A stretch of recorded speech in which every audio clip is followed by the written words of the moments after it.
இப்போ கொஞ்சம் ப்ரிப்போசிஷன்ஸ் பார்க்கலாம். ப்ரிப்போசிஷன்ஸ்னால் என்னென்னா, ஒரு வார்த்தைக்கு முன்னாடி யூஸ் பண்ணுற வேர்டை தான் ப்ரிப்போசிஷன் அப்படின்னு சொல்லலாம். இது ஒரு வேர்டுன்னு சொல்ல முடியாது, ஒரு வேர்டுக்கு சப்போர்ட் பண்ணுற ஒரு வேர்டு அப்படின்னு சொல்லிட்டு சொல்லலாம். ஸோ இதுக்கு ஆட், ஆன், இன் அப்படின்னு சொல்லிட்டு தந்திருக்கேன். ஆட் எங்கெங்கெல்லாம் யூஸ் பண்ணணும்னா வந்து ஒரு எக்ஸாக்ட் டைம், ஒரு ப்ரிசைஸ் டைம், நம்மளுக்கு அந்த டைம் நல்லாவே தெரியும் அப்படின்ற சமயத்தில் ஆட் யூஸ் பண்ணணும். இதுவே வந்து டேட்ஸுக்கு வந்து ஆன் யூஸ் பண்ணணும். அண்டு ஒரு லாங்கர் டேர்ம் ஆஃப் பீரியட் டியூரேஷன்ஸ்க்கெல்லாம் இன் யூஸ் பண்ணணும். ஸோ இதெல்லாம் வந்து நீங்கள் கமெண்ட் பாக்ஸில் வந்து கமெண்ட் பண்ணுங்கள். உங்களுக்காக சில எக்ஸசைஸ் தந்திருக்கேன், அது சொல்லுங்கள்.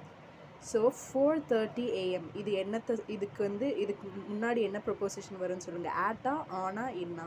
4:30 AM இது எக்ஸாக்ட் டைமை குறிக்குது. ஸோ அப்போ என்ன வரும்னு கெஸ் பண்ணுங்கள்.